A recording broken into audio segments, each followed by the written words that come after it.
Bienvenue sur ce résumé de Sortir de l'ombre. Comprendre l'addiction sexuelle de Dr Patrick G. Carnes. Découvrons ensemble ce joyau. Point clé 1. Définir la dépendance.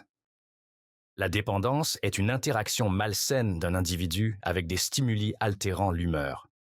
Il est possible de se méprendre sur la portée de ce concept et de penser qu'il ne couvre que les cas de dépendance à une substance, comme l'alcool, la nicotine, les drogues, etc.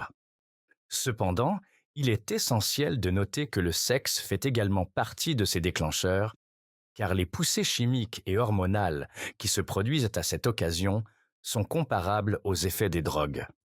Ainsi, le sexe peut créer une dépendance, et cette dépendance peut détruire la vie d'une personne.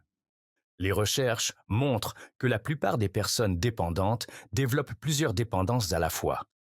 Par exemple, environ 42% des personnes dépendantes sexuelles auraient des dépendances chimiques et 38% souffriraient de troubles alimentaires. Quelle que soit la nature de la dépendance, le cours des événements suit toujours le même schéma.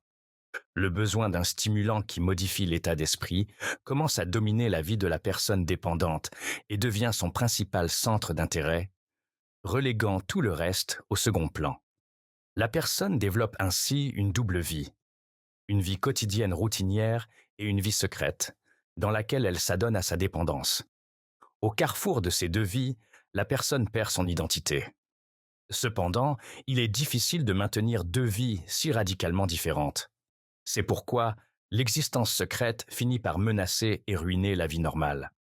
L'addiction sexuelle se développe à partir de 4 croyances négatives qui empoisonnent la perception qu'une personne a d'elle-même et favorisent le développement d'un comportement malsain. Je suis une personne mauvaise et indigne. Personne ne m'aimerait tel que je suis. Mes besoins ne seront jamais satisfaits si je dépends des autres. Le sexe est mon besoin le plus important. Dans ce résumé, nous nous pencherons sur l'essence de l'addiction sexuelle et découvrirons des réponses à des questions telles que: qu'est-ce qui déclenche la dépendance? D'où viennent les croyances fondamentales mentionnées ci-dessus et quel est le rôle de la famille dans leur formation? Combien y a-t-il de niveaux de dépendance et comment varie-t-il? Qu'est-ce que le phénomène de codépendance? Comment retrouver sa liberté? Bien que notre société évolue vers une attitude plus ouverte à l'égard de l'expression sexuelle, nous considérons toujours la quantité et le type d'activité comme une question de choix personnel. Pour la personne dépendante, cependant, il n'y a pas de choix. Dr Patrick Carnes. Point clé 2. Dans un tourbillon de dépendance. Toutes les personnes souffrant d'une addiction au sexe suivent un cycle en 4 étapes qui s'intensifient chaque fois. La première étape est la préoccupation. Il s'agit d'une sorte de transe ou d'état d'esprit dans lequel les personnes accros entrent quand des idées liées au sexe envahissent leur cerveau. Cet état mental provoque un besoin compulsif de rechercher le plaisir sexuel. La deuxième étape est la ritualisation. Il s'agit de pratiques uniques que la personne accro a développées pour elle-même comme prélude à un comportement sexuel. Le rituel intensifie la préoccupation et éveille un sentiment d'excitation. Le point culminant des 2 étapes susmentionnées est le comportement sexuel compulsif, soit l'acte sexuel à proprement parler. Les personnes accros au sexe ne peuvent pas se contrôler ou s'abstenir d'adopter ce comportement. Après avoir atteint l'apogée, les personnes accros éprouvent du désespoir. Un sentiment accablant de désespoir total face à leur comportement et au manque de contrôle sur celui-ci. La phase basse du cycle en 4 étapes correspond à la misère que la personne accro ressent après avoir vécu une situation sexuelle compulsive. La déception provient d'un mélange de sentiments négatifs. De la culpabilité pour ne pas être arrivée à tenir ses promesses. De la pitié pour elle-même quand ses actions ont été exceptionnellement embarrassantes ou dangereuses. Du dégoût pour elle-même si son comportement addictif a compromis ou enfreint ses croyances et valeurs fondamentales. Du point de vue de la personne accro, le seul moyen de se débarrasser de toutes ces frustrations et de cette douleur est de revenir aux 2 premières étapes qui lui procurent du plaisir et de la joie. et elle recommence donc le cycle de la dépendance. Au fil du temps, le cycle entraîne la personne accro vers le bas du cortex, jusqu'à ce que le problème devienne évident et impossible à dissimuler. L'équilibre entre les deux vies est rompu, mais l'esprit de la personne accro, brouillé par l'euphorie sexuelle, ne veut pas accepter la réalité. À la place, elle s'assure que tout va bien, qu'elle peut arrêter quand elle veut et que tout est sous contrôle. Cependant, la vie de cette personne ne fait qu'empirer à mesure qu'elle se concentre sur elle-même, développe des sentiments de haine de soi et adopte des comportements de plus en plus nocifs. Pour la personne accro, la transe, favorisée par de longs rituels, est souvent plus cruciale que l'orgasme et les rapports sexuels. Elle a envie de passer du désespoir à l'exaltation et de répéter le cycle. Point clé 3. Les niveaux de dépendance et leurs corollaires. L'auteur estime que la personne accro doit d'abord reconnaître ses tendances comportementales pour briser ce cercle vicieux. Il propose donc de diviser la dépendance sexuelle en 3 niveaux. Une telle structure fournit le cadre nécessaire pour remarquer les modèles de comportement typiques à chaque stade de l'addiction. Les comportements relativement normaux, acceptables et tolérables, qui comprennent la masturbation, les relations compulsives, les revues centrales, Playboy, Hustler, etc., la pornographie, les spectacles de striptease, la prostitution et les relations sexuelles anonymes, appartiennent au premier niveau. Bien entendu, la plupart des représentants du premier niveau ne se considèrent pas comme dépendants, car leurs actes s'inscrivent dans le cadre largement reconnu des exigences sexuelles. Ils peuvent donc facilement se convaincre qu'ils ne sont pas différents des autres. De plus, les personnes dépendantes de niveau 1 croient sincèrement que tout est sous contrôle et qu'elles peuvent s'arrêter quand elles le souhaitent. Selon Al Cooper, chercheur à Stanford, 40% des utilisateurs les plus actifs du cybersexe sont des femmes. Les actes de deuxième niveau sont suffisamment gênants pour mériter des sanctions juridiques sévères. Ce stade comprend l'exhibitionnisme, le voyeurisme-exhibitionnisme utilisant la masturbation, les appels indécents et le liberticide. À ce niveau, les actions des personnes accros sont généralement ciblées sur des personnes spécifiques qui deviennent des victimes. La dépendance de niveau 3 implique des comportements criminels explicites, tels que l'abus d'enfants, l'inceste, le viol et la violence, qui entraînent des conséquences physiques et morales dévastatrices pour la victime et une responsabilité pénale pour la personne dépendante. Bien que les niveaux se caractérisent par une augmentation progressive du degré de perversion, le premier semblant relativement inoffensif par rapport au troisième, il est faux de penser que le premier est une sorte de zone de sécurité qui ne peut pas détruire la vie des personnes dépendantes. L'auteur affirme que la majorité de ces personnes appartient au niveau 1. Carnes propose 5 corollaires essentiels à la compréhension de la dépendance. L'addiction sexuelle à tous les niveaux a des conséquences douloureuses pour la personne accro et ses proches. La dépendance n'est pas nécessairement un trait de caractère des personnes qui ont un comportement déviant. Il n'y a pas de corrélation entre les traits de personnalité, le sexe, le statut socio-économique, etc. d'une personne et les risques de dépendance. Les comportements sexuels intra- et interniveaux se renforcent mutuellement. Les comportements sexuels déviants s'accompagnent généralement d'autres types de dépendance. Alcoolisme, toxicomanie, suralimentation. Point clé 4. Maladie familiale. La famille est l'un des aspects les plus importants de la vie des gens. Elle est responsable de la formation des valeurs et des modèles de comportement les plus fondamentaux. Selon le type de famille, ces normes peuvent avoir un impact positif ou négatif sur ses membres. La dépendance ne doit pas être considérée comme un problème personnel, mais comme un problème familial. En général, les proches de la personne dépendante tentent de se soustraire aux aspects négatifs de ces actes. Leur approche consiste à se bercer d'illusions en pensant que le problème devrait être résolu par la personne dépendante elle-même ou qu'il n'y a pas de problème. En raison d'une telle conduite, la dépendance sexuelle et les mauvais comportements sexuels peuvent se transmettre d'une génération à l'autre. Pour comprendre comment cela fonctionne, Carnes propose d'analyser l'addiction sexuelle à travers 4 facteurs du développement de l'enfant. 1. L'image de soi, la perception qu'ont les enfants d'eux-mêmes. 2. Les relations, la perception qu'ont les enfants de leurs relations sociales. 3. Les besoins, la perception qu'ont les enfants de leurs propres besoins. 4. La sexualité, la perception qu'ont les enfants de leurs émotions et de leurs besoins sexuels. L'image de soi d'une personne qui deviendra dépendante se forme généralement à partir de la prémisse de l'abandon. Un enfant est effrayé à l'idée d'être laissé seul. Il peut donc permettre la poursuite des abus pour faire partie d'une famille. La formation de la croyance fondamentale « Je ne suis digne de rien » conduit à la deuxième croyance « Personne ne m'acceptera tel que je suis ». Cette dernière réside dans le domaine des relations, ce qui rend la personne fermée et méfiante. Les besoins des personnes dépendantes découlent généralement du fait qu'elles ont été négligées pendant leur enfance. Elles déclarent que l'exploration de leur sexualité est le remède au manque de soins humains. C'est à ce moment-là que les soins et le sexe commencent à s'entremêler. 2 croyances fondamentales se forment.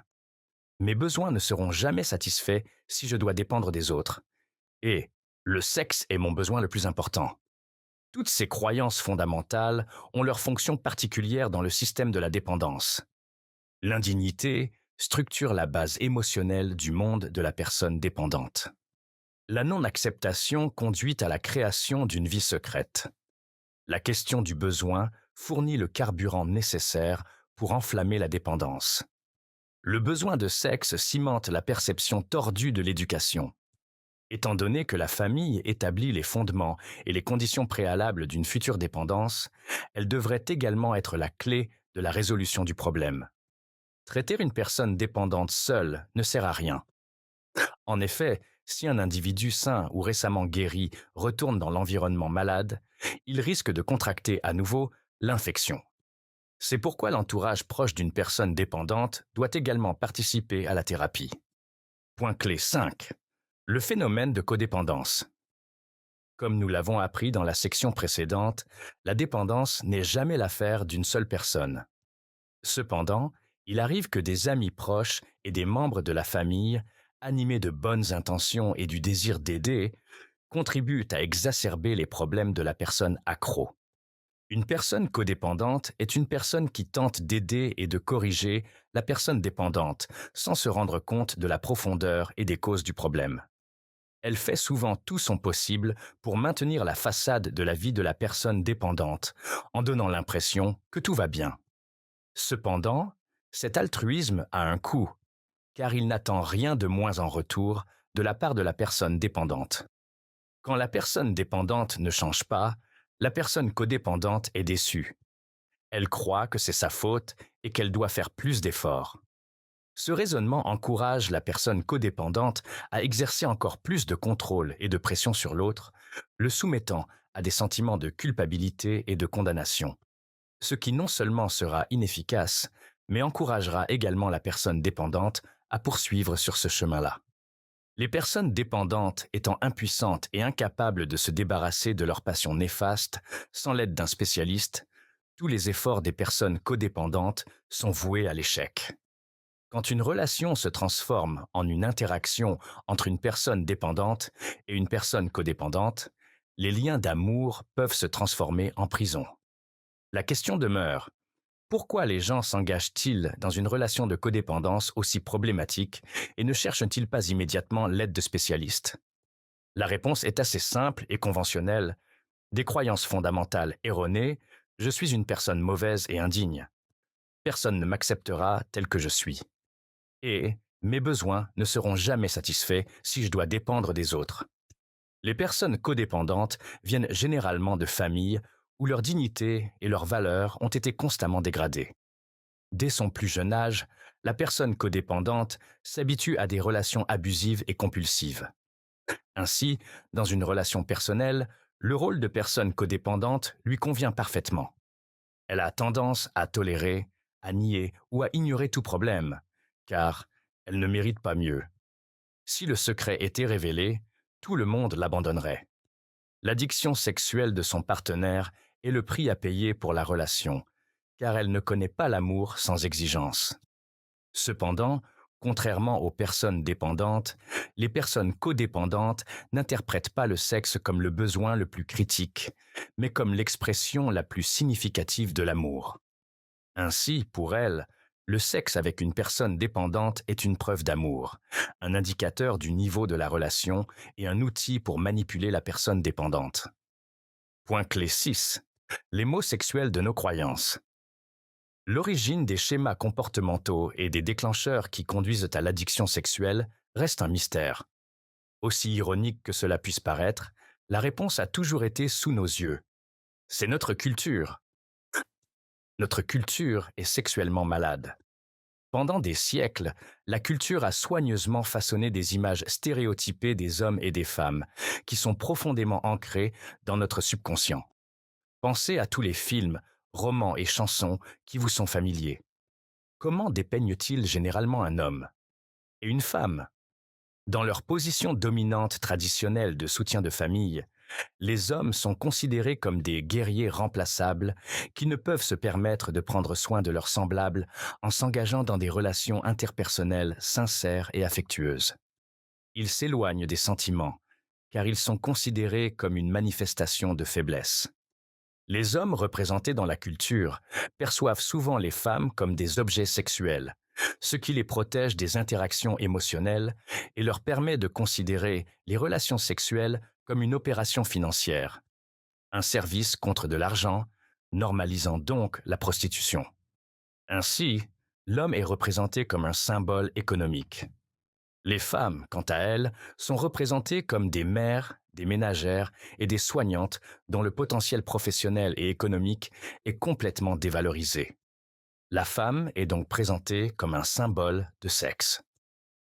Les relations entre les deux genres se développent généralement selon un schéma standard.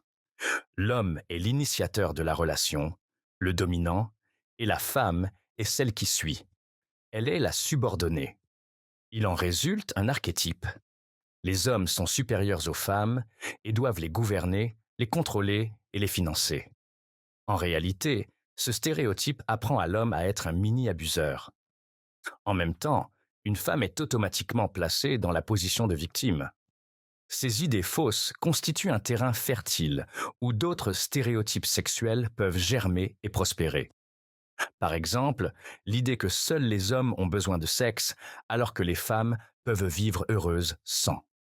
En raison de la pression exercée par de telles affirmations, une femme ayant des besoins sexuels se sentirait probablement humiliée d'en discuter avec son conjoint, ce qui pourrait entraîner une dépendance cachée. Point clé 7. Se libérer de la dépendance. Puisque nous savons déjà d'où viennent toutes les idées erronées qui alimentent la dépendance sexuelle, notre prochaine étape est de comprendre comment les surmonter. Patrick Carnes nous propose de nous familiariser avec le programme en 12 étapes pour aider à transformer les croyances dysfonctionnelles. La première étape est de reconnaître le problème et votre incapacité à le résoudre par vous-même. La dépendance, les impératifs culturels et les idées transmises de génération en génération dans la famille sont plus puissants que la personne dépendante elle-même.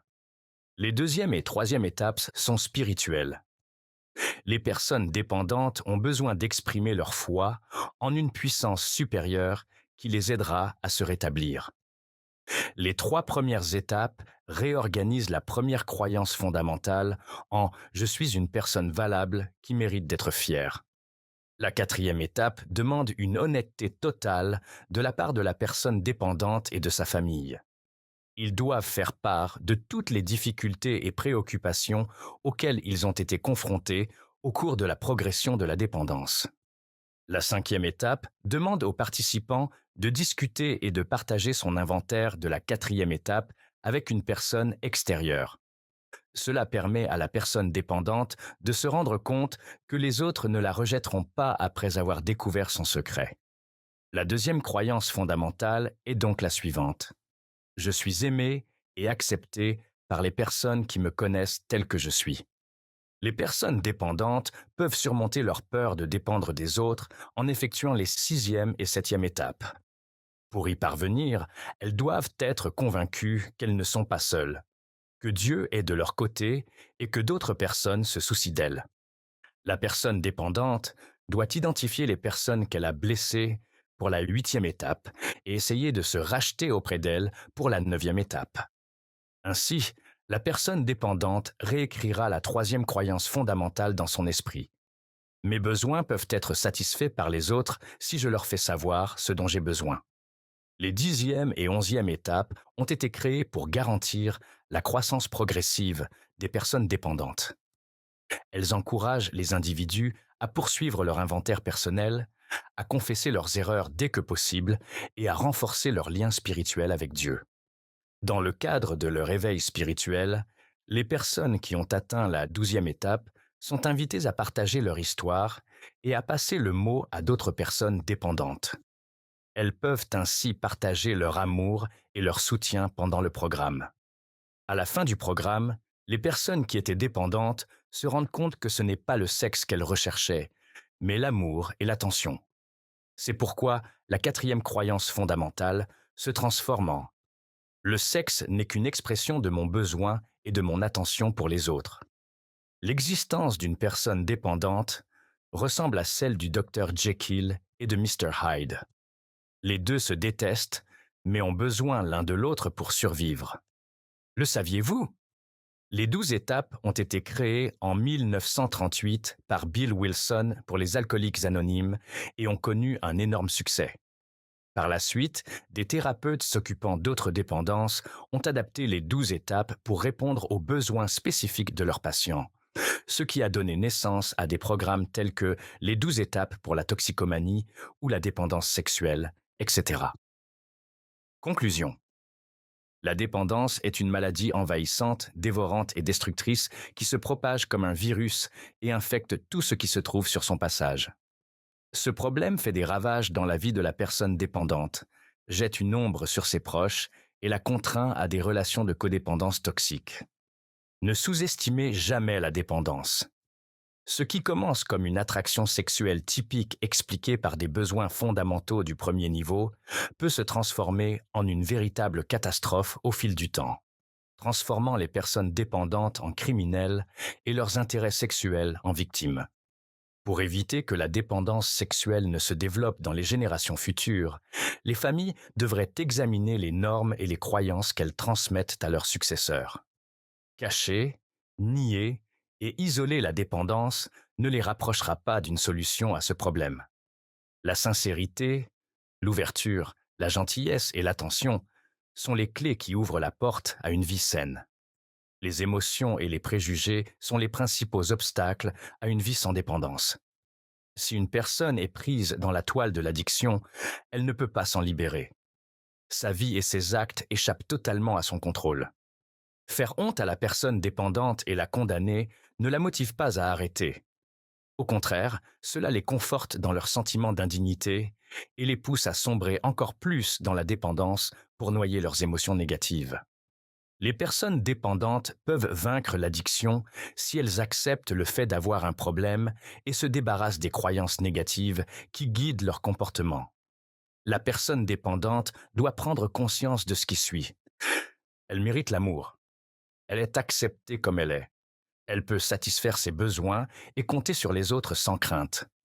Le sexe n'est qu'un moyen d'exprimer ses sentiments, et c'est l'amour qu'elle recherche vraiment. Essayez ce qui suit. N'ayez aucune honte à exprimer votre sexualité. N'enfouissez jamais vos besoins et vos désirs sous la peur ou le déni. Ayez des conversations franches et ouvertes avec vos partenaires et votre famille sur ces questions. Gardez à l'esprit que les seules questions insolubles sont celles dont les gens choisissent de ne pas parler. C'est tout pour l'instant. D'autres résumés passionnants sont à portée de clic.